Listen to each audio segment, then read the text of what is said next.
यादी जाहीर झाली आहे। नवनीत राणा भाजपच्या चिन्हावर लढणार आहेत आणि नवनीत राणा मुंबईकडे रवाना झाल्या आहेत। आजच पक्षप्रवेश करणार आहेत।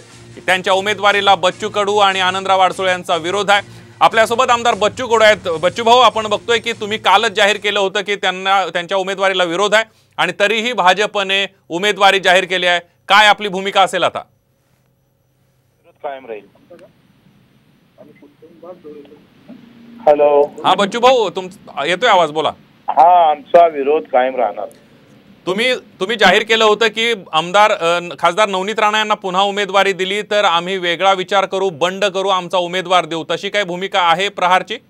हा, भूमिका कायम आहे।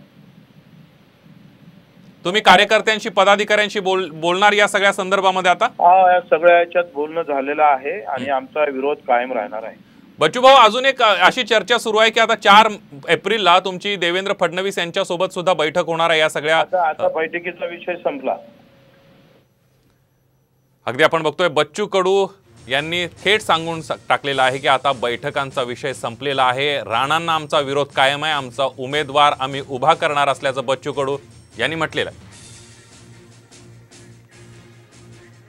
बच्चू भाऊ, आता या सगळ्यामध्ये राज्याला ऐकायचं आहे की बच्चू कडू कोण उमेदवार देणार?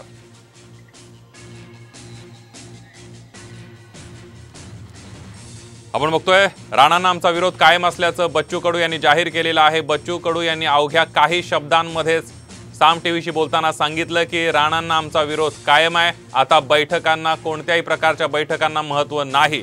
4 एप्रिलला देवेंद्र फडणवीस यांच्यासोबत चर्चा होणार होती, मात्र आता कोणत्याही बैठकीला काही अर्थ नसल्याचं बच्चू कडू यांनी सांगितलं। आमचा विरोध कायम आहे। सगळ्या कार्यकर्ते आणि पदाधिकाऱ्यांनी सांगितल्याप्रमाणे आता आम्ही उमेदवार देणार, अशा प्रकारचं बच्चू कडू यांनी म्हटलेलं आहे।